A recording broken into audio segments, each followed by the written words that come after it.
नमस्कार, स्वागत, अभिनंदन। सिनेमा को लार्जर देन लाइफ कहा जाता है। जीवन से बड़ा कोई माध्यम है तो मुझे लगता है सिनेमा है, फिल्में हैं। इसलिए सिनेमा और फिल्मों को जीवन से बड़ा कहा जाता है कि इसमें एक समय में बहुत सारे जीवन को हम प्रत्यक्ष देख सकते हैं, सुन सकते हैं और गुन सकते हैं। बहुत ही बार यह भी लगता है कि सिनेमा एक ऐसा कला माध्यम भी है जिसमें दूसरी और भी कलाएं जो है समाहित होती है। यहाँ पर संगीत होता है, नृत्य होता है, नाट्य होता है और चित्रकला भी होती है। तो तमाम कलाओं को समाहित करते हुए कोई कला चलती है तो सिनेमा है। और आज संवाद में इस सिनेमा पर ही हम लोग बात करेंगे, लेकिन खास बात आज के कार्यक्रम की यह है कि राजस्थान के रत्न, राजस्थान को गौरवान्वित करने वाले अजीम शान शख्सियत केसी बोकाड़े जी हमारे यहाँ आज उपस्थित हुए हैं। मैं केसी बोकाड़े साहब को आमंत्रित करता हूँ। केसी बोकाड़े जी, आपका बहुत बहुत स्वागत है। और आप सभी जानते हैं इस बात को कि केसी बोकाड़िया जी ने निरंतर सिने जगत को महत्वपूर्ण फिल्में दी हैं। Viraj ji, thank you, thank you, thank you. KC Bokade ji के फिल्मों का सफ़र बहुत शानदार रहा है। आइए उनके फिल्म जगत के कारवां से हम रूबरू होते हैं।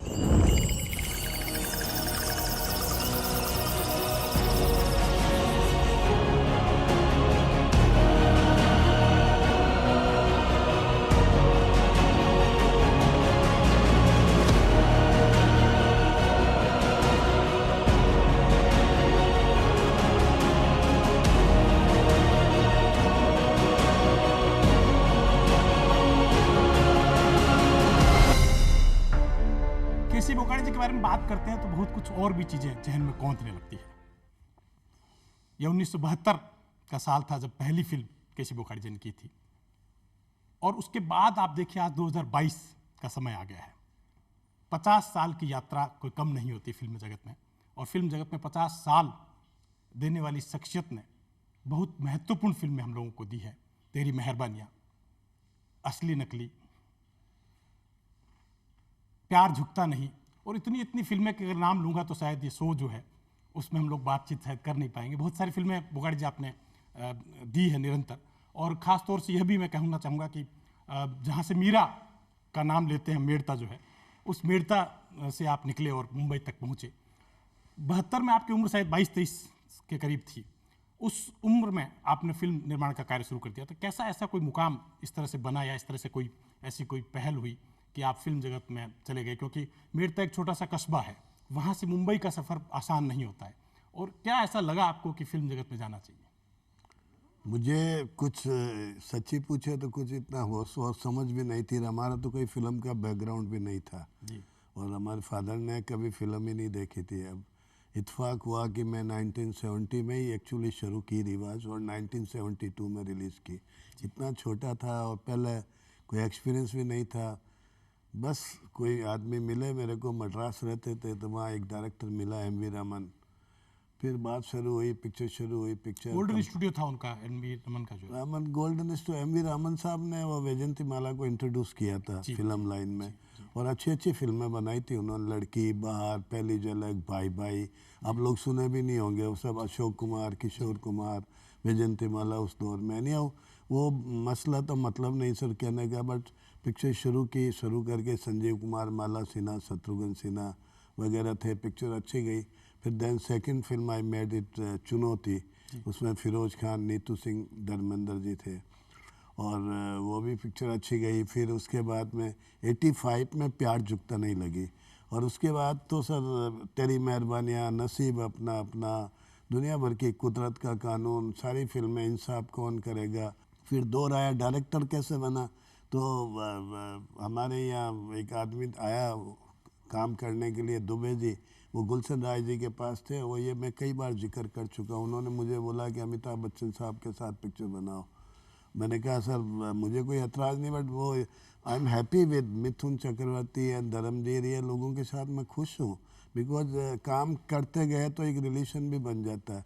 एनी अमिताभ बच्चन साहब से हम मिले और पिक्चर उन्होंने हाँ भरी। और जैसा कि उस वक्त तक मैं बहुत अच्छी पोजीशन में था, फिल्म पे फिल्म, साल में एवरेज 3 पिक्चर 25 साल आती में थी। बताते हैं, उस जमाने में 50 फिल्में आपने बनाई थी जो है। मतलब अभी आप 50 ईयर में 60 फिल्म हो गई। और फिर देन बच्चन साहब को आज के अर्जुन के लिए अप्रोच किया। फिर मैंने उनको धीरे से बोला अगर आपको एतराज़ नहीं हो तो मैं डायरेक्ट करूं। उन्होंने यस कर दिया और फिर मैं डायरेक्टर हो गया। अच्छा, आप डायरेक्टर ही नहीं है बुखाड़ी जी, बल्कि डायरेक्टर के साथ साथ आपने जो फिल्म निर्माण और पटकथा लेखन का काम भी किया है। मुझे याद रहा असली नकली फिल्म पहली फिल्म थी जिसमें आपने लेखन किया वो था। क्या, मेरी तो ऐसी समझ है सर कि अच्छा डायरेक्टर अच्छा राइटर ही हो सकता है। जी राइटर तो बात उसकी दिल से आत्मा से निकलती है। कोई फैक्ट्री का प्रोडक्ट तो है नहीं कि इतना, वो कोई चाय की दुकान तो है नहीं कि इतनी पत्ती डालो, इतना शक्कर डालो, इतना। हर वक्त बदलता है, ज़माना बदलता है, हर 50 किलोमीटर में लैंग्वेज बदलती है, लोगों का रहन सहन बदलता है। उस हिंदुस्तान के लिए फ़िल्म बनाना, और हर साल हर 2 साल में ट्रेंड चेंज होता है। तो सर बस ईश्वर की कृपा रही और राजस्थान वालों का बहुत प्रेम और प्यार है। और मैंने आपको बात बताऊं, मैंने मैक्सिमम फिल्में राजस्थान में शूट की।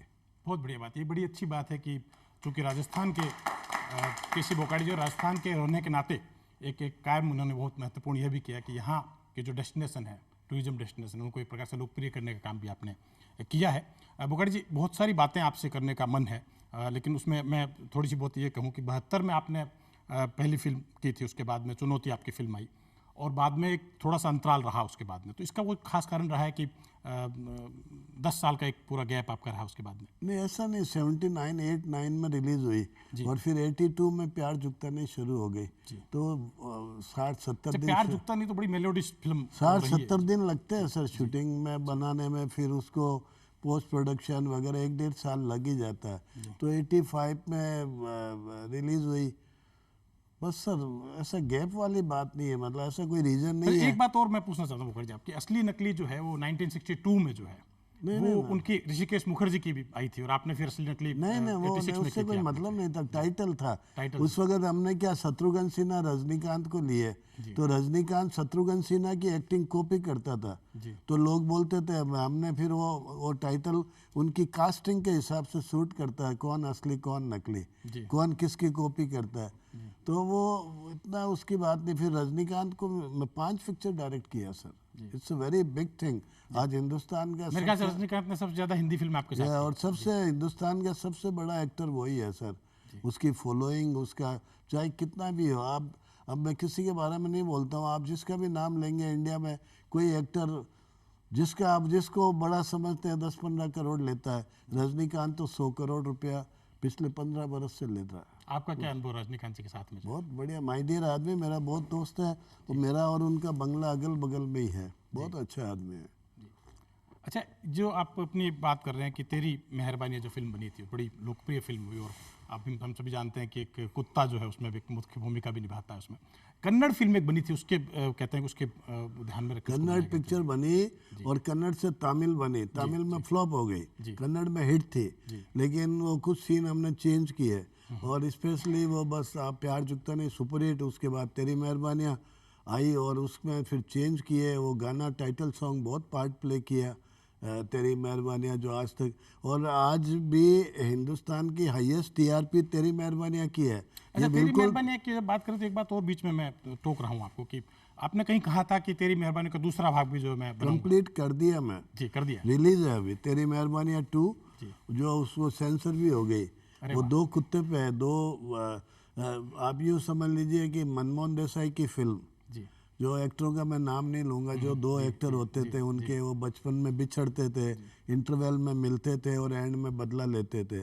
तो ये इसको हमने एडॉप्ट करके 2 कुत्तों के बच्चे हैं, उसको चोर ने चोरी किया, एक पुलिस वाले के पास चला गया, एक चोर के पास। वही मनमोहन देसाई की फिल्म है, but it's very good film. अभी रिलीज है सर अगले महीने में, इसको 1-2 महीने। अच्छा, एक बात तो बताइए कि प्यार झुकता नहीं जो फिल्म जब आई थी तो उसके गीत बहुत लोकप्रिय हुए थे, और उसमें मुझे ये भी बात है कि बुखाड़ी साहब के बारे में मैं एक बात और बताऊँ आपको कि बहुत सारे जो अभिनेता जो है, चाहे अमिताभ बच्चन है, धर्मेंद्र हैं, शत्रुघ्न सिन्हा है, तमाम जो माला सिन्हा, इन सबको लेते हुए काम किया, लेकिन साथ साथ बहुत से ऐसे सिंगर जो हैं उनका भी मुझे लगता है कि पहला इंट्रोड्यूस करने का काम किसी ने किया तो केसी बोकाड़ी साहब ने किया। ये बहुत महत्वपूर्ण बात है कि सिने जगत में पार्श्व गायन के क्षेत्र में हम जो बड़े बड़े नाम सुनते हैं, जैसा कविता कृष्णमूर्ति का नाम है, उदित नारायण का नाम है, इन सब का मतलब एक प्रकार से पहली बार जो उन्होंने ब्रेक जो किसी को मिला तो आपने किया, जो तेरी मेहरबानी, उसके बाद जैसे प्यार झुकता नहीं, प्यार झुकता नहीं पहले थी, तो कविता कृष्णमूर्ति डबर बोलते हैं हम लोग, पहले वो गाती है और फिर लता मंगेशकर जी को, लता जी को वो टेप भेजता है म्यूजिक डायरेक्टर, फिर लता जी सुनते हैं उसको, अगर उनको गाना पसंद आया तो गाते हैं नंबर 1, नंबर 2 फिर वो आती है 10 मिनट में गा के निकल जाती है। तो इसके कविता कृष्णमूर्ति ने वो गाना गाया था, तुमसे मिलकर न जाने क्यों, तो और भी कुछ याद आता? हाँ, फिर लता जी आई, लता जी ने गाया भी, फिर हमने लक्ष्मी जी को बोला, मैं कि यार वो कविता ने अच्छा गाया है, इसका रहने दो, बेचारी का इसका भी हो जाएगा। तो बोले लता जी ने गाया हुआ, तो ऑडियो में लता मंगेशकर का वो गाना और पिक्चर में कविता कृष्णमूर्ति का, तो ऐसी हिम्मत सिर्फ मारवाड़ी आदमी दिखा सकता है, राजस्थान वाला। अच्छा, मारवाड़ी बात किसी प्रकार जब करते हैं तो मुझे एक बात और जहन में कौंधती है कि ये बात तो सही है कि राजस्थान के डेस्टिनेशन जो है, राजस्थान के जो सिनेमा शूट स्थल जो है, उनको बहुत ज़्यादा लोकप्रिय करने का कार्य केसी बोगाड़ी जी ने किया। राजस्थान से आपका नाता लगाव भी रहा है, इसलिए बहुत सारी फिल्में ऐसी भी है जिनमें राजस्थान का लोक संगीत भी खास तौर से आया है। लेकिन इन सब के बावजूद एक चीज़ कचोटती भी है कि एक राजस्थानी फिल्म आपने की नहीं कभी। अब यार राजस्थानी फिल्म तो मैं इसका तो जवाब, आपने कन्नड़ भी की है, तमिल भी की है, दूसरी सब भाषाओं किया में मैं, पर क्या मोटा मोटी इतना मार्केट नहीं डेवलप हुआ यहाँ। क्या ये 10-20 लाख वाले फिल्में बनाते हैं ना, तो ये इंडस्ट्री को डैमेज करते हैं। आप जब तक करोड़ों के लेवल की कोई फिल्म नहीं आएगी तो लोग देखने वालों को कोई मतलब नहीं है, उनको तो उनके 100 रुपये या 200 रुपये का टिकट का जस्टिफिकेशन होना चाहिए। अब हम लोग एक गाना करते हैं, बट अब वो करोड़ रुपए का पिक्चराइज कर लेते हैं। अब ऐसे तो बहुत हमने, ये गोरी कलैया आज का अर्जुन में पूरा राजस्थान से ही बेस करके निकाला हमने वो गाना, और कई सारे गाने, कई गाने, एक वो क्या है, कई गाने बन्नो रे ऐसे क्यों शर्माए, वो मिथुन वाला पिक्चर में था, सजना साथ निभाना में था, रेखा का था फूल बने अंगारे में, गोरी कब से हुई जवान बनना ले जा। तो हर गाने में राजस्थानी टच होता है, लेकिन मैं I could have done it, but industry develop करने में हम सब जिम्मेदार हैं, पब्लिक भी है, यहाँ की सरकार भी है, हम फिल्म वालों को आप कह लो, लेकिन आप मोटिवेट तो करो यार, कोई थोड़ा जोश तो दिलाओ कि करो। सब मिलके, बोलने को सब बोलते हैं कि यार करना चाहिए, अरे करना तो चाहिए, आप तो कुछ कंट्रीब्यूट करो, वो तो है ही नहीं, कोई बात ही नहीं है। अब ये रोज़ आप भी पेपरों में पढ़ते हो, मैं भी पढ़ता हूँ, ये पता नहीं इस न्यूज़ के थ्रू राजस्थान वाले भी सुनेंगे सरकार वाले पे, आई एम नॉट, मैं हिपोक्रेट तो हो नहीं सर, बट सच्चाई बात है, आप लोगों के अनाउंसमेंट खाली पेपर तक रहते हैं, कोई देते तो हो नहीं। अभी मैं यूपी में शूट करके आया हूँ लखनऊ में, और अनुपम खेर, अनु कपूर, और सिग्नेचर नाम है पिक्चर का, और वो पिक्चर एक शेड्यूल में कंप्लीट किए। वहाँ के सीएम साहब को पता पड़ा केसी बोकाड़िया साहब आए, वो शूट कर रहे हैं, तो वहाँ की पूरी टीम ने रिस्पेक्ट से उनसे मिलाया, मिलने के बाद उन्होंने बोला, और आप सोचो अभी शूटिंग ख़त्म करके आए और उसकी 70-80 लाख जो भी 25% सब्सिडी है वो तुरंत दे रहे हैं, चेक काट रहे हैं। आप ऐसा तो कोई यहाँ आपके यहाँ है नहीं, खाली पेपर पे ही है। हर गवर्नमेंट इतना, आप लंदन में शूट करो, आप जाओ देखो, हिंदी की 20-20 पिक्चर एट ए टाइम चल रही है लंदन में शूटिंग, वहाँ की गवर्नमेंट तुरंत आपके सेंसर सर्टिफिकेट के साथ पेमेंट देते हैं। यहाँ आप बात करोगे तो समझेंगे हम लोग चोर हैं, अरे यार काहे का चोर है। अच्छा, आप क्या समझते हैं कि किस तरह की ऐसी व्यवस्था है राजस्थान में होनी चाहिए जिससे फिल्म जगत को प्रोत्साहन मिले, राजस्थानी फिल्मों को प्रोत्साहन मिले? मैं हुआ माई, मैं तो इतना नहीं समझता, पर मैं ये जानता हूँ सिस्टम आपका क्रिएट नहीं है सर, आप प्रॉपर, आपको कभी ये नहीं लगा कि आपके पास इतना बड़ा फिल्म लाइन का आदमी यार, जिसको दुनिया में अगर विकीपीडिया में जी, मैं वही जिक्र कर रहा था कि अभी विकीपीडिया जो है उसने एक सर्वे किया, और इस सर्वे में खास बात यह उभर कर आई कि जो विश्व में, बल्कि राजस्थान के जो 10 महत्वपूर्ण जो लोग जो हैं, जो हस्तियां जो है, उनमें एक हस्ती केसी बोकाड़िया का नाम भी है, जिसमें एलन मित्तल का नाम भी है, घनश्याम दास बिरला का नाम भी है, और बहुत सारे और भी नाम है। लेकिन सबसे महत्वपूर्ण बात है कि सिने जगत को जिसने बहुत सारी फिल्में दी है, 50 साल जिसने सिने जगत को दिया है, गौरवान्वित किया राजस्थान को, ऐसे केसी बोकाड़िया का नाम भी है। तो हम लोग भी चाहते हैं कि राजस्थान में केसी बोकाड़िया का सहयोग मिले और केसी बोकाड़िया जी राजस्थान को और भी बहुत कुछ दे। लेकिन ये बात भी सही है कि ये आप जो कह रहे हैं कि बहुत सारी सुविधाएं और बहुत सारी चीज़ें जो अगर मिलती है तो आप अपनी तरफ से बहुत कुछ और भी दे सकते हैं, और निरंतर आपने राजस्थान को दिया भी है। अच्छा, एक बात मैं बोकाड़ी जी आपकी बात और कहना चाहता हूँ इन सब के साथ साथ, क्योंकि समय के साथ साथ मुझे लगता है बहुत सारी बातें और जहन में कौंधती है। लव एंड गॉड के आसिफ साहब की जो फिल्म थी, जो अधूरी रह गई थी, लव एंड गॉड जो है, और के आसिफ साहब के बारे में आप सभी जानते हैं कि भव्यता का संसार किसी ने सिने जगत में रचा है तो के आसिफ साहब ने रचा है। लेकिन के आसिफ साहब की फिल्म जो है 72 में जो है ये बननी शुरू हुई थी, लेकिन पूरी बन नहीं पाई थी और बड़ा रिस्क का काम था, बड़ा चुनौतीपूर्ण काम भी था कि कौन इसको पूरा करे। आपने उसको पूरा किया, इसके पीछे की कहानी कुछ थोड़ी बताएं आप। नहीं, कहानी कुछ नहीं है। आसिफ साहब, संजीव कुमार की शूटिंग चल रही थी लव एंड गॉड, तो हम लोग रिवाज बना रहे थे उस वक्त। उनकी डेटें संजीव कुमार की आसिफ साहब के जरिए थ्रू मिलती थी, तो जैसलमेर में शूट कर रहे थे, मैं चला गया और एक छोटे से बच्चे की तरह था। मेरी तो उस दाढ़ी मुझसे अभी प्रॉपर नहीं आई थी, इतना पतला दुबला छोटा था मैं। आसिफ साहब से मेरी लाइकिंग हो गई। फिर आसिफ साहब की जब संजीव कुमार के घर डेथ हुई थी तो उस वक्त मैं था वहाँ पे, तो उन्होंने बोला बुखाड़िया तो मेरी लव एंड गॉड पूरी करेगा। और वैसा तो मर्द आदमी सर फिल्म लाइन में क्या धरती पे भी कुछ नहीं हो सकता है। वो आदमी को हमने देखा है, मैं था उस वक्त कि जब वो मौत आ रही उसको हार्ट अटैक हुआ तो तड़प रहा था जी। और वो तड़पते हुए बोलता आए उल्लू के पट्टे क्या गिदड़ की मौत देता, मौत भी शेर की तरह दे। क्या बोल सकता है क्या? वो आसिफ साहब थे, वही आदमी मुगले आजम बनाया वो आदमी का। और फिर एक बात है आपको बताओ, ये 50 फिल्में या 60 फिल्में बनाने का क्रेडिट से ज़्यादा ये क्रेडिट थी कि केसी बोकड़िया प्रेजेंट्स के Asif love and God, Asif साहब के ऊपर मेरा नाम था। तो ऐसी बातें हैं ना सर, जिंदगी में याद रखते हैं। तो मेरी बहुत इच्छा है sir to do something for जी। ये बात आपने कही है, इसलिए आपने ये बात शायद बताई नहीं कि आसपास में आपको बहुत सारा घाटा भी उठाना पड़ा था। नहीं, घाटा फाटा तो छोटी बात है यार। घाटा तो क्या, घाटा रेवड़ियाँ बेच के कमा लेंगे, वापस एक पानी पूड़ी की दुकान खोल के कमा लेंगे, घाटे की बात नहीं होती बॉस। और ये देखिए राजस्थानी संस्कृति है, राजस्थान के लोगों की हिम्मत इस तरह की होती है कि जो बहुत कुछ चुनौतियाँ सहन करके एक भावुकता इस तरह की होती है कि जो संवेदना के साथ काम जो है करते हैं। फिल्म जगत में मुझे लगता है कि संवेदना के साथ 50 साल की पारी किसी ने खेली है तो केसी बोकाड़ी जी ने खेली है। बहुत सारी ऐसी बातें और भी है जो यहाँ आज खासतौर से संवाद में बहुत सारे ऐसे लोग आए हुए हैं जिन्होंने केसी बोकाड़ी के साथ काम भी किया है। राजस्थानी फिल्मों के भी, हिंदी फिल्मों के भी लोग यहाँ पर आए हुए हैं। मैं उनकी तरफ मुखातिब होता हूँ और आग्रह करता हूँ उनसे कि वो बोकाड़ी साहब से कुछ पूछना चाहते हैं तो सवाल करें संवाद में। सर बात मैं वहीं से शुरू करूंगा, लव एंड गॉड जी। क्योंकि मेरा बोकाड़ी जी से पहला मुलाकात वहीं पे हुई थी। प्यार झुकता नहीं की सिल्वर जुबली थी, तेरी मेहरबानियाँ के 100 डेज हुए थे और लव एंड गॉड प्रेजेंट करने के लिए ये हमारे साथ में थे। सी रॉक में वो पार्टी थी। तो जो सवाल आपने पूछा उसी का एक पहलू है कि इतनी भावनाओं के होते हुए उस फिल्म को इन्होंने जो हमने मांगा उससे डबल इन्होंने प्रोवाइड किया था। इस चीज़ का मैं साक्षी हूँ। और वो फिल्म अनकम्प्लीट रह जाती क्योंकि संजीव भाई की हम 5 तारीख को मिलके आए थे, 6 तारीख को उनकी डेथ हो गई। तो हम उस पल के साक्षी रहे हैं। लेकिन फिर भी इन्होंने उस फिल्म को पूरा करवाने के लिए जो एक यूनिक आइडिया दिया, फिल्म हम कंप्लीट कर चुके थे, लास्ट का क्लाइमैक्स बाकी था जिसकी डेट्स हमें मिली हुई थी। तो उस चीज़ को आपने अपने जहन में कैसे कंसीव किया कि हम इसका क्लाइमैक्स ये बना लेंगे, वो सोचने वाली बात। और जो राइटर की जो बात बोलते हो ना, तो उस फिल्म से इतना जुड़ चुके थे कि क्लाइमैक्स का एंगल इन्होंने हमें निकाल के दिया था and that we have completed.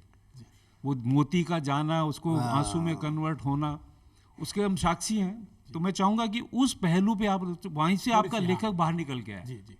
नहीं, आपको तो पता ही है कि उस फिल्म से ऐसा था कि घर वालों को ये प्रॉब्लम थी कि जो आदमी उस फिल्म से जुड़ता है वो मर जाता है। तो गुरुदत्त मर गया, संजीव कुमार मर गया, आसिफ साहब मर गए, अब बोकाड़िया जी की हेडलाइन होगी केसी बोकाड़िया ऐसा। तो हमने क्या जाने दो, चले जाएंगे। बट मैं भी जिद्दी आदमी सर, जिद्दी नहीं नेचर है, काम किया तो पूरा करना, हिट फ्लॉप अपनी जगह। तो यही कारण है मेरी आज तक कोई फिल्म बन के रुकी नहीं है। कईयों के बड़ों की है होगी, बट ये जो इन्होंने बोला वो संजीव कुमार का जब अगर रहना था, फिर लकीली उसने डबिंग तो कंप्लीट कर दी थी, आपको पता है। और वो ठीक है सर, कर दिए। आसिफ साहब की भावना थी, हमने कहा ठीक है। ये बड़ी महत्वपूर्ण बात है कि देखिए संजीव कुमार भी अपने आप में बड़े उम्दा इंसान कहे जाते हैं, संवेदनशील कहे जाते हैं। और उनके कहने पर जो है बल्कि उनके साथ और भी सारी चीज़ें जो उनके साथ लव एंड गॉड पूरी की। अविनाश जो फिल्म क्रिटिक के रूप में काम करते हैं वो यहाँ पर विराज रहे हैं, उनसे मैं आग्रह करता हूँ, आप कुछ पूछना चाहेंगे? सबसे पहले तो आपको 50 साल फिल्मी जगत में पूरी करने के लिए बहुत बहुत बधाई। और बहुत सारी फिल्में मैंने आपकी देखी हैं और मैंने ये ख़ास तौर से पाया कि जो फिल्में आपने बनाई हैं ज़्यादातर फिल्में जो भारतीय परिवेश की फिल्में हैं, ऐसी फिल्में हैं जो भारत की जो संस्कृति है, जो हमारा मूल्य है उनको उजागर करती हुई फिल्में हैं। बट पिछले 3-4 साल से अगर हम देखें तो जो नए OTT चैनल्स आए हैं, जो वेब मीडिया हैं, इन्होंने जो कंटेंट है उस कंटेंट को पूरी तरीके से चेंज कर दिया है। ये बहुत कमाल की बात है कि 50 साल से आपकी जो सक्रियता है वो आज भी वैसी ही है। तो नए बदलते हुए समय में नए विषय, नए कंटेंट जो आ रहे हैं और नए प्लेटफॉर्म आ रहे हैं, थिएट्रिकल रिलीज कम हो रही है और नए OTT चैनल ज़्यादा आ रहे हैं, तो जो कंटेंट का बदलाव आया है उसमें अपने आप को आप कितना फिट पाते हैं और आपको लगता है कि मैं नए तरीके से भी अपनी बात नए ज़माने के और नए लोगों के लिए कह सकता हूँ, तो अपने आप को किस तरीके से आप चेंज कर रहे हैं? Thank you sir. मेरा अपना पर्सनल मानना है, देखना बहुत जल्द टाइम में पुराना दौर आएगा, अच्छी फिल्मों का दौर आएगा। ये जो नंगापन और ये गाली गलौच ये हिंदुस्तान का कल्चर नहीं है। और बम्बई में जो प्रोड्यूसर है ना सर, पता नहीं उनको 10-15% ऑडियंस टारगेट किया हुआ उन्होंने यूथ को। बट आप जाओ अपने राजस्थान में, जयपुर जाओ, लखनऊ जाओ, कहीं जाओ, वहाँ की पब्लिक ही अलग है। वो आज क्यों पसंद करते हैं? आज आप गाड़ियों में जाओ, सफ़र करो, पुराने गाने क्यों चलते हैं? बिकॉज अगर नयों में दम होता तो पुराने गाने नहीं चलने चाहिए।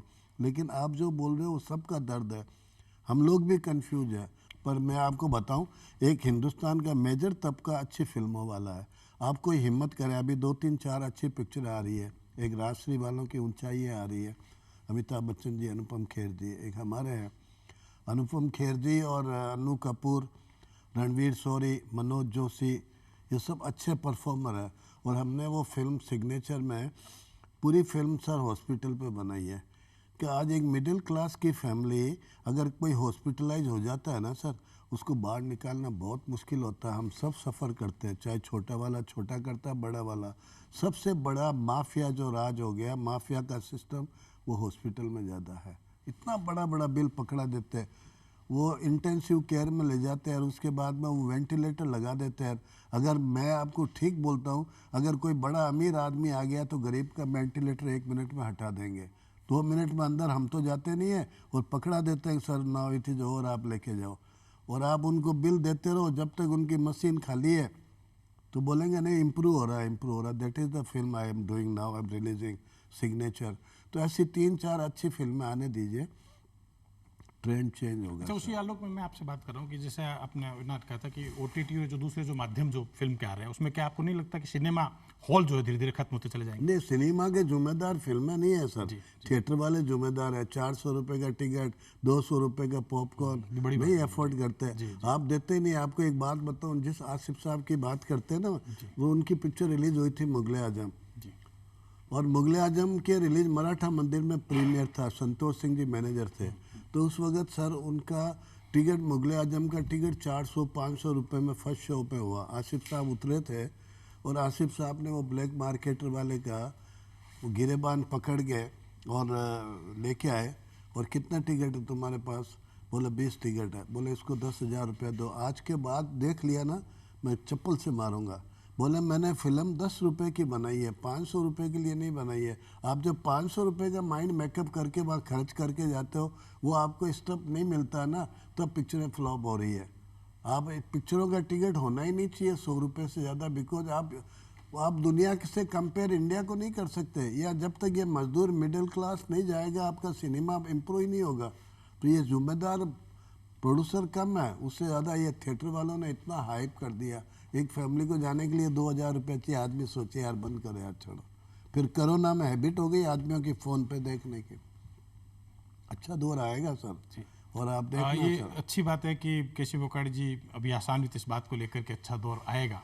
और निश्चित रूप से मैं मानता हूँ कि फिल्म जो है वो एक प्रकार से समाज का दर्पण होती है, क्योंकि समाज में जो कुछ हो रहा होता है उसको प्रतिबिंबित करने का कार्य फिल्में करती है। और आज का अर्जुन, फूल बने अंगारे, इस तरह की फिल्में भी केशव बोकार्ड जी की आई थी, बहुत जिन्होंने बड़ी नसीब अपना जिन्होंने एक बड़ा धूम हम तुम्हारे ऐसा ना, शाहरुख खान, सलमान। तो आज यहाँ इस संवाद कार्यक्रम में एक खास बात और भी है कि दूरदर्शन के जो निदेशक हैं लक्ष्मण दान व्यास जी, वो भी आए हुए हैं, और केंद्र प्रभारी जो है सतीश देपाल जी भी यहाँ पर मौजूद है। मैं और जो लोग यहाँ पर सिनेमा अध्येता जो लोग हैं, सिनेमा से जुड़े हुए, जो करीब से जुड़े हुए हैं, उनसे आग्रह करता हूँ। जी आप बताइए, कुछ पूछना चाहते हैं आप? बोकार्ड साहब, मैं ये जानना चाहता हूँ, अभी कुछ साउथ इंडियन फिल्म्स बड़ी अच्छी चली है, और ये कहा जा रहा है कि अभी जो सिनेमा बना रहा है बॉलीवुड, जो हिंदी सिनेमा जो जिस तरह की फिल्में बना रहा है, आपने अभी बोला कि वो भटक गए हैं लगता है। तो वो क्या जो फिल्में बना रहा है, जिस तरह का सिनेमा बना रहा है, वो क्या सिर्फ इलीट के लिए बना रहा है, सिर्फ इंडिया के लिए बना रहा है, भारत के लिए सिनेमा बनाना छोड़ दिया? उसकी वजह से क्या हिंदी सिनेमा पीछे रह रहा है? किस वजह से, क्या वजह है आपके हिसाब मैं आपको बताऊं, साउथ का जो आप नाम ले रहे हैं ना, तो मैंने तो सारी फिल्में साउथ बैठ के ही बनाई है। मेरा ऑफिस भी मद्रास में ही है, बॉम्बे में नहीं है। मेरा ऑफिस जयपुर है या मद्रास है, बॉम्बे घर है, हम लोग रहते हैं। और साउथ में क्या हो गया सर कि जो कॉमर्शियल जो बातें थी ना, जो पुरानापन था ना, माँ बहन इमोशन कॉमर्शियल, वो उन लोगों के पास है। हिंदी वाले तो ऐसे करते हैं चांद पे। मैं एक ही सबको बात बोलता हूँ सर, पिक्चर है ना सर, कोई देखने वाले ऑडियंस को आप टोटलिटी में आप एनालाइज करो, आपकी फैमिली में आपकी बहन के साथ, आपके भाई के साथ, आपके परिवार के साथ कोई इंसिडेंट हुआ और आप रिवेंज लेते हो, तो आदमी को लगता है कि मैं रिवेंज ले रहा हूँ देखने वालों को। तो ये बातें हिंदी वाले क्या कर रहे हैं, चांद तारे की प्रॉब्लम ढूंढ रहे हैं। उनका आप सब्जेक्ट देखो, पिक्चर है चांद की प्रॉब्लम, अमेरिका की प्रॉब्लम, लंदन की प्रॉब्लम। वो फिल्म देखने वाला बोले यार कुआं में पड़, मारे कहीं लेना देना तारे चांद और तारा से। बट आपको बोगड़ा जी ये नहीं लगता कि साउथ की फिल्में बहुत ही बार मतलब वास्तविकता से बहुत दूर भी होती नहीं सर, नहीं होती। आप बताओ, वास्तविक से दूर नहीं, बट उसमें वो बेस तो इंडियन ही है ना सर। आप अगर RR भी देखो तो RR भी रामायण और वो महाभारत से टच है, उसके ही कैरेक्टरों को लेके उसने बनाया। तो एक बात तो है ना, उनको फिर एक सबसे प्लस पॉइंट क्या है कि उनको sir Tamil, Telugu, Malayalam, Kannada and Hindi 5 market है। हिंदी वालों को सिर्फ एक हिंदी है। आप सलमान, शाहरुख या कोई भी नाम लीजिए, इनकी कोई पिक्चर डब नहीं हुई है साउथ में, वहाँ नहीं बिकी है। जबकि उनको हिंदी में साला 100 करोड़ रुपया मिलने लग गए, तो वो इंडस्ट्री बहुत आगे निकल गई। आप क्या मानते हैं ये क्या कारण ज्यादा खास है कि हिंदी में बहुत ज्यादा साउथ की फिल्में देखी जाती है? जाना हिंदी में नहीं, पब्लिक देखती है, पब्लिक को जो चाहिए वो वहाँ से मिल रहा है जी। आप हिंदी वाले बना नहीं रहे, बना वो उन्होंने खाली वो यूथ को ही पकड़ लिया। इसका सर क्या है, किधर का, इसकी बीवी वहाँ भाग गई, उसकी बेटी ये हो गई, उसका ये हो गया। यार ये दिस नॉट आवर कंट्री और दे आर ब्लडी नॉनसेंस। मैं आपको बताऊँ, उन्होंने हिंदुस्तान के कल्चर को ख़राब कर दिया।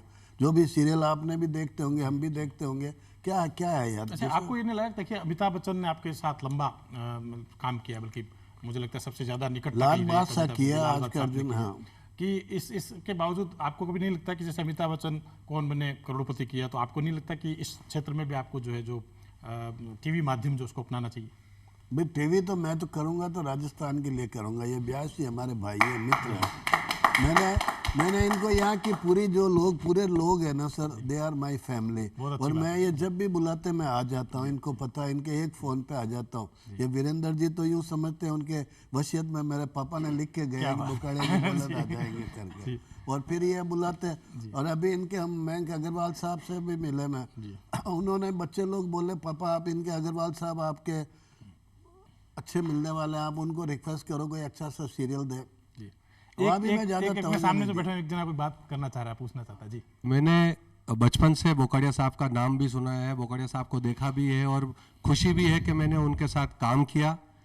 और इनके बारे में जो एक किस्सा जो बार बार अमिताभ बच्चन साहब का जिक्र आ रहा है, वो अमिताभ बच्चन साहब की जब मैंने सुना है कि जब उनकी रेट 45 लाख 50 लाख थी, तब अमिताभ बच्चन साहब का आपने डायरेक्शन के लिए कहा था। ये इंडस्ट्री में किस्सा है बहुत बड़ा, बच्चा जानता है इंडस्ट्री का, कि हिंदुस्तान के अंदर अगर कोई माइका लाल है तो वो सिर्फ कैसी बोकाड़िया जी है जो मारवाड़ी सेठ है।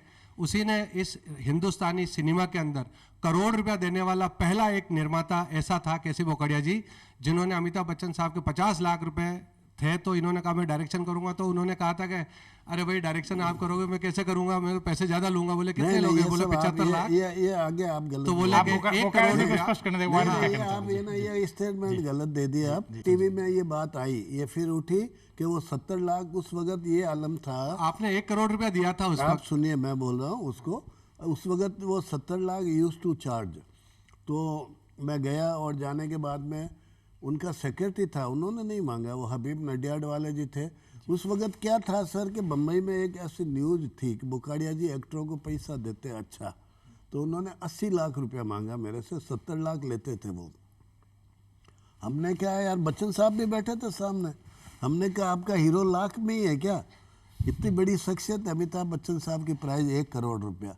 तब वो न्यूज़ छपी थी कि पहला करोड़ अमिताभ बच्चन को कैसी बोकड़िया साहब दिया। फिर आप सुनिए, जब मैं 10 लाख उनको साइनिंग देने गया तो उन्होंने बोला मैं पहली पिक्चर कर रहा हूँ जिसमें मुझे ये भी नहीं पता स्टोरी क्या है, डायरेक्टर कौन है। तो हमने कहा बच्चन साहब जो रोल आप कर सकते हो वो तो कोई कर नहीं सकता, जब आप मेरे पास हो ही नहीं तो वो स्टोरी मैं ढूंढ के क्या करूँगा। अभी आपने हाँ भरी है तो मेरी ड्यूटी है कि आपके लेवल का सब्जेक्ट लेके आऊँगा। और फिर लाए, और लाने के बाद हमने सुनाया। और उस वक्त मैं 2-3 डायरेक्टरों के पास गया जो बच्चन साहब के साथ काम किए, पर वो हमारा बैठा नहीं। तो मैंने, हमारे पूरे स्टाफ ने मोटिवेट कर दिया कि आप ही डायरेक्ट कर दो। मैं किसी का भी असिस्टेंट नहीं था, किसी का मुझे ये भी नहीं पता कैमरे में लेंस क्या है। बट वही अगेन फिर वही बात है, ये बंदा मारवाड़ी कर सकता है कि उन्होंने बोला कि बुखाड़िया साहब, हमने कहा सर आपको एतराज़ नहीं हो तो मैं डायरेक्ट करूं। उन्होंने हाँ भर दिए। तो भरने के बाद में 10 दिन के बाद मुहूर्त रखा। हमने लता भाई को बोला, लता जी को आप आके क्लैप दो। लता जी ने बोला मैं तो बुखाड़िया साहब को स्टूडियो में गए ही 15 बरस हो गया। मैं कहा आप स्टूडियो नहीं जा रहे, एक बहन भाई की यहाँ आ रही है और मेरा कैरियर शुरू हो रहा है एज ए डायरेक्टर, आपने क्लैप देना दी। और वहाँ बस मैं डायरेक्टर हो गया। उसके बाद सर मैं I use to charge 1 crore rupees. Amitabh Bachchan साहब के केसी बोकड़िया ने 1 करोड़ रुपया लिया पूरी डायरेक्शन फिल्म इंडस्ट्री में पहले आप व्यक्ति हैं जिन्होंने 1 करोड़ रुपया से ज़्यादा पैसा देके हिंदुस्तान के कलाकारों का मान बढ़ाया, उनकी रेटें बढ़ाई, उनका मान मेहनताना दिया। तो आपसे निवेदन, आपसे निवेदन करना चाहता हूं कि राजस्थान के अंदर भी आपका राजस्थान के निवासी होने के नाते जो एक फर्ज बनता है, वो राजस्थान के लिए भी आप ऐसा कोई मुकाम हासिल करा दें हम सभी कलाकारों को, हम इस इंडस्ट्री का, कि इसका भी मान सम्मान पूरे देश और दुनिया में कायम हो जाए। ये निवेदन आपसे। और मैं देखो भाई, फिल्म तो बन नहीं सकती है, तो आपको भी पता है फिल्म जाते ही नहीं लोग देखने। वो पहले मैं बच्चन साहब की बात पूरी कर दूं। उन्होंने सर करोड़ रुपया हमने तय किया, लेकिन उनका बड़प्पन है, उन्होंने मुझसे 70 लाख रुपए लिए। उनका भी बड़प्पन है। और वो आदमी यार ग्रेट आदमी। फिर हमने लाल बादशाह शूट किया, आपकी MI रोड पे शूटिंग थी, तो 1 लाख आदमी इकट्ठे हो गए। हम होटल में ठहरे हुए थे, वो मीणा जी थे commissioner, police commissioner Bhairav Singh ji के टाइम में। उन्होंने कहा सर मतलब ये सब पुरानी बिल्डिंगें हैं MI रोड की, लोग छतों पे खड़े हैं, टूट जाएंगे, बड़ा इंसिडेंट हो जाएगा, तो ये शूटिंग तो आप कैंसिल करो। मैं और मीणा जी गए बच्चन साहब के पास, उनकी बहुत इच्छा थी। उन्होंने बोला आप मुझे ओपन गाड़ी दे दो, मैं हाथ हिला के निकल जाऊंगा। फिर समाव मैनेज किया। अब मैं आपकी बात पे आता हूँ, राजस्थान की बात।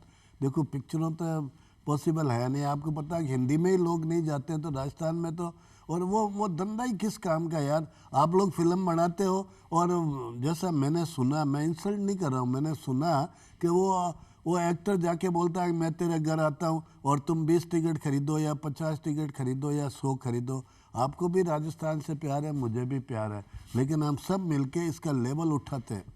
ये लेवल उठाने के लिए ये व्यास जी और दूरदर्शन राजस्थान का एहसान होगा। अगर आप सही माने में राजस्थान में फिल्म इंडस्ट्री डेवलप करना चाहते हैं तो ये भाई जी को बोलो आउट ऑफ वे कलम चलावे। और बुखाड़िया जी जैसे 2-4 जो भावना से जुड़े वही लोग आएंगे। आप अभी सुभाष घई को बोलो एक एपिसोड का 10 लाख देता, थोड़ी करेगा। आज अगर मैं राजस्थानी अगर सीरियल में करता हूँ ना सर, मेरा नाम गिरता है। लोग क्या बोलेंगे, बुखाड़िया जी के पास काम नहीं है इसलिए राजस्थान में फिल्में बना रहे हैं, मारवाड़ी फिल्म बना रहे हैं, मारवाड़ी सीरियल बना रहे हैं, लेकिन वो मेरे लिए मायना नहीं रखता। I love my Rajasthan. मैं राजस्थान के कलाकारों की इज्जत करता हूँ। मैं भी तो आप ही की तरह ही यहाँ से निकला हूँ। आप कोई अच्छा सब्जेक्ट आप मुझे दीजिए जिससे राजस्थान की शान बढ़े। और आप यकीन करें, पैसा कमाने का नहीं है सर, पैसा हम 20-30 दिन में फ़िल्म बनाते हैं। आप यकीन करो सर, अभी मतलब वहाँ यूपी की गवर्नमेंट मुझे वहाँ फिल्म बंधु का चेयरमैन बना रही है। कहाँ का, मैं राजस्थान का आदमी। उन्होंने बोला बुखाड़िया साहब को बना दो, ये इंडस्ट्री का यूँ कर देंगे। तो मैं आई एम प्रिपेयर्ड टू, मैं राजस्थान की कुछ भी राजस्थान वालों के लिए करने को तैयार हूँ। मैं ये चाहता हूँ सर, राजस्थान का बहुत रेस्पेक्ट है इंडिया में, नहीं दुनिया में। यहाँ के लोग बहुत इंटेलिजेंट हैं। आप देखो यहाँ के अभी 3-4 लोग जो टॉप के वो राजस्थान के ही हैं। बड़जात्या जी राजस्थान के, केसी बुकड़िया राजस्थान का। अभी एक नया सितारा निकला मर्दर फिल्म्स, जो आपको अगर देखा होगा पेन के साथ मर्दर, वो मर्दर फिल्म है जो जयपुर में चांद बाजार में अनाज मंडी वाला आदमी है। अभी दूसरा कमल मुकुट और वो फैमिली, वो भी राजस्थान से। प्रचार कम्युनिकेशन रतन जैन, वो भी राजस्थान से। ऐसा है, लेकिन इन सबको एक प्लेटफॉर्म पे लाने वाली बात है। वो लाने के लिए आपको बड़ा माध्यम चाहिए। मैं दिल से बोलता हूँ sir, I am ready to do anything for you people. जब आप बोलो मैं हाजिर हूँ बस। इस 50 साल के सिने सफ़र में बहुत सारी महत्वपूर्ण फिल्में, बहुत सारी हिट फिल्में जो है दर्शकों को उन्होंने दी है। केसी बोकाड़े साहब के फिल्मी जीवन के सफ़र पर आइए जानते हैं कुछ महत्वपूर्ण लोगों से उनके विचार। I want to take this opportunity to congratulate Shri K.C. Bokadia Sahab for completing 50 years in Hindi film industry. ये एक बहुत बड़ा अचीवमेंट है और स्पेशली राजस्थान वासियों के लिए ये एक बहुत ही एक प्राउड फीलिंग है कि आपने हिंदी फिल्म इंडस्ट्री में 50 साल कंप्लीट किए हैं। आप हमेशा से राजस्थान की तरफ से एक फ्लैग बियरर रहे हैं हिंदी फिल्म इंडस्ट्री में और पिछले 50 वर्षों में आपने बहुत ही बेहतरीन फिल्में दी हैं और मैं उम्मीद करता हूं कि मैं उम्मीद करने के साथ साथ भगवान से ये दुआ करता हूं कि आप आने वाले 50 साल और काम करें और हमें ऐसे ही बहुत अच्छी अच्छी फिल्में देते रहें। मैं बहुत खुशकिस्मत रहा हूं कि मेरे इनिशियल डेज में मुझे आपके साथ काम करने का मौका मिला और मैंने बहुत कुछ सीखा जो आज तक मेरे काम आता है।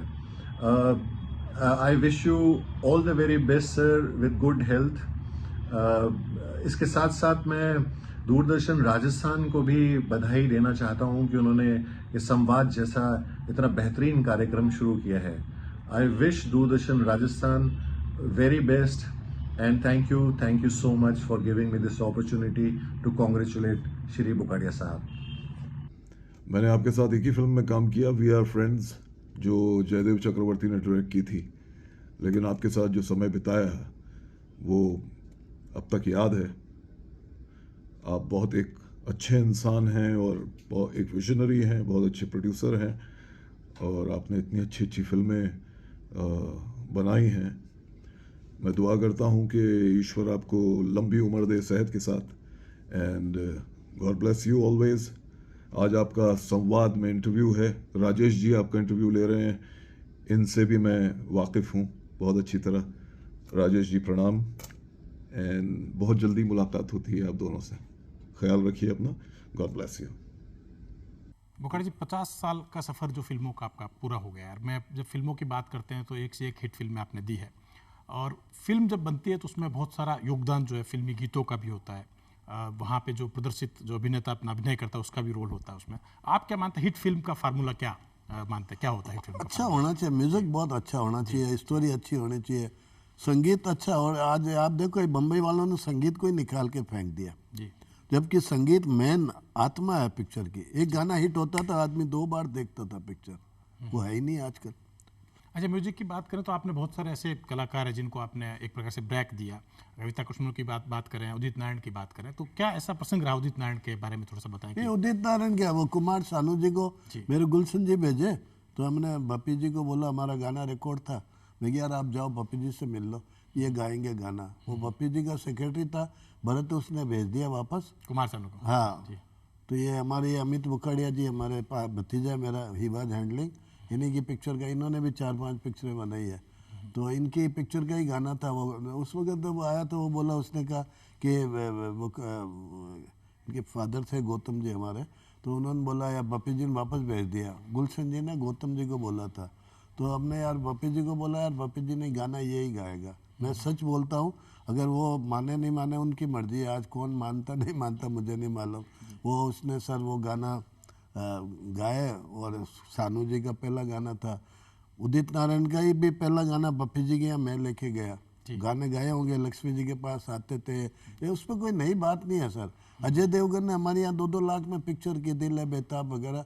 सर ये मेरा 50 ईयर और 60 फिल्मों का जो सफ़र है उसमें कंट्रीब्यूशन मेरी पूरी फैमिली का है, सब भाई के बच्चे, मैं अपना खुद। और उसमें सबसे बड़ा मैं मिस्टर अमित बोकाड़िया को बोलूँगा एक बार स्टेज पे आवे, और स्टेज पे आवे Amit, come on the stage, I will just tell he is the. इसमें भी 4-5 पिक्चरें इनके नाम से हमने बनाई है और वो अभी हमारे पीछे यही सब यंग जनरेशन बोकाड़िया परिवार की है, जो ये लोग हैं ना सर, ये सब जाके और कुछ करिश्मा करेंगे दोस्तों से। Amit you speak something. Thank you very much. आज हम लोग जो भी है सब आदरणीय बड़े आपा श्री केसी बोकाड़िया जी की वजह से ही जाने जाते हैं और ये हमेशा हमको मोटिवेट करते हैं, बस आगे बढ़ो और काम करते रहो। अच्छा काम करोगे तो अपने आप नाम होएगा। तो आई एम थैंकफुल टू बड़े थैंक यू। शाहरुख खान की भी बात चलती है, शाहरुख खान ने आपके साथ काम किया था। शाहरुख खान, सलमान खान, माधुरी दीक्षित, ऐश्वर्या राय, चारों एक लेकिन शाहरुख खान के बारे में कहा जाता है कि उन्होंने आपसे पैसे नहीं लिए थे जब काम किया उसके लिए। वो सर वो उसका बड़ापन है, वो ही इज रियली ग्रेट। थोड़ा सा बताएंगे उसके बारे खान में। साहब आपको बहुत बहुत प्रणाम। अगर आप तो नहीं देखते होंगे राजस्थान वाली बात सर, वो हम तुम्हारे सनम पिक्चर थी, और पिक्चर के बाद में वो एक दिन मेरे बेटे को बोला कि बोकड़ा साहब इज़ टू गुड मैन यार, you tell him I think is little bit problem है। और 2 करोड़ रुपए में हमने तय किया था, 94 लाख रुपीज़ हमने देना था। तो बोले यार 1 रुपया भी मैं नहीं लूँगा। तो मैं उनको जाके बोला सर हम लोग सब मारवाड़ी लोग जबान के धनी हैं और कोई ऐसी बात है नहीं, आपसे तो कोई हमारी प्रॉब्लम है नहीं। तो बोला नहीं यार बोकाड़ा साहब आप जिद मत करो, आप तो कोई 94 लाख रुपीज़ कोई बेच बाच के ला के मुझे दोगे, मैं तो 10 मिनट कोई शादी अटेंड करके ले आऊँगा। क्या आदमी ग्रेट सर। अच्छा, राजकुमार के साथ का आपका कैसे अनुभव है? राजकुमार तो बहुत आपको मालूम बहुत डिफिकल्ट था। मैं 2 पिक्चर मैं 2 पिक्चर किया और पहली पिक्चर थी इंसानियत के देवता, उसमें राजकुमार जी और विनोद खन्ना, रजनीकांत, विवेक मिश्रा, मनीषा कोइराला, जयप्रदा, दुनिया भर के एक्टर थे। वो मुझे वो दिन याद है सर, RK स्टूडियो में मुहूर्त था पिक्चर का, तो क्लैप देने अमिताभ बच्चन जी आए, स्विच ऑन करने फिरोज खान आया। वो एक फ़ोटो है ना सर, तस्वीर, वो ज़िंदगी में अनदर लव एंड गॉड के लेवल का ही एक है सर। एक ही फ्रेम में आपका बुखाड़िया खड़ा है, अमिताभ बच्चन, रजनीकांत, विनोद खन्ना, फिरोज खान और ये सब लोग सर, अमरीश पुरी वगैरह, और बाकी तो नंबर ही फील्ड ही छोटा हो गया था। तो राजकुमार का राज जी से फिर हमने इन पुलिस मुजरिम शुरू की थी। तो हमने रात को फ़ोन किया, कल सुबह मुहूर्त था, हमने कहा राज साहब एक सब्जेक्ट सुनाता हूँ। राजकुमार को टेलीफोन पर सब्जेक्ट सुना के ओके करवाना, वो हमने सुनाया 10 मिनट, बोला अच्छी है लाइन। मैं कहा आप करो सर, तो बोला आपको मना नहीं करूँगा। मैं पैसे बोलो, तो बोला पहले कितने दिए थे, मैंने कहा 21 लाख। बोला 23 कर लो, मैं 24 कर लो, 25 कर लो, क्या फ़र्क पड़ता है। और वाकई इन बातों से फ़र्क नहीं पड़ता है सर, 1-2 लाख रुपए से। ये मान सम्मान की बात है, 1-2 लाख थोड़ी होता मायना। तो फिर हमने कहा सर एक आपने मदद करनी है। बोले क्या? बोले कल सुबह मुहूर्त है? मैं क्या है नहीं, आपके ऊपर करना मुहूर्त। बोले कपड़े में क्या 20 साल से एक जैसे ही लग रहे हो। हमराज का कोट, वो पीला कोट नीले गगन के तले, वो कोट देख लो आप पुलिस मुजरिम में पहन के आया। ये कोई आदमी ये काम करके दिखावे ना सर, तो मैं उसको मर्द आदमी मानूं। ये बाकी आदमी के पास ये मैं नहीं मानता सर। हमारा तो ना तो कोई हम राज कपूर की फैमिली के थे, ना दिलीप कुमार के थे। हम तो एक मेड़ता सिटी छोटी जगह से उठे हुए अनपढ़ आदमी। मैं तो 10 किताबें नकल मार के पास हुआ, मुझे तो याद है अच्छी तरह से, कोई मालूम नहीं। और वहाँ जाके पिक्चर डायरेक्ट किए, राइटर किए, 35 फिल्में डायरेक्ट की। ये मेरा तजुर्बा है। ये राजस्थान की संस्कृति भी है, पधार हमारे देश की संस्कृति, जिसमें व्यक्ति जो अपने आप को स्थापित करने का आग्रह नहीं रखता। और ये खास बात बोकाड़े साहब के साथ लागू भी होती है कि उन्होंने विनम्रता के साथ साथ बहुत बेहतरीन कलाकारों से अनुशासन के साथ काम लिया है। और एक बड़ी बात यह भी है कि बहुत बड़े बड़े कलाकार आज भी चाह रखते हैं कि केसी बोकाड़े जी की फिल्म में काम करें। और शायद इसकी वजह यह भी है कि केसी बोकाड़े जी, धर्मेंद्र, अमिताभ बच्चन, माला सिन्हा जैसे बहुत सारे बड़े बड़े जो अभिनेता अभिनेत्रियाँ हैं, उनको काम उसके अपनी फिल्मों में काम दिया। और साथ साथ बहुत सारे संगीतकारों और गायक कलाकारों को भी आपने ब्रेक दिया। बहुत सारी बातें अगर हम करेंगे तो शायद उसका समय का पता ही नहीं चलेगा, समय कहाँ उड़कर चला गया है। बोकाड़े जी, आप संवाद के इस कार्यक्रम में हमारे पास आए और बहुत सारी बातें आपने जीवन से जुड़ी हुई बातें बहुत सारी आपने कही और बहुत सारे विचार भी रखे। खास बात यह भी कि राजस्थान को बहुत कुछ हासिल करना है केसी बोकाड़े से, और ऐसा कुछ वातावरण राजस्थान में बने कि केसी बोकाड़े जी आएँ और निरंतर आते रहें। और यहाँ राजस्थानी फिल्म भी एक केसी बोकाड़े जी बनाए, हम सबकी मंशा है। और मैं उम्मीद करता हूँ कि वो जल्द इस बारे में कुछ कदम उठाएंगे। बहरहाल आपका बहुत बहुत आभार बोकाड़े जी कि आप स्टूडियो में आए। Thank you.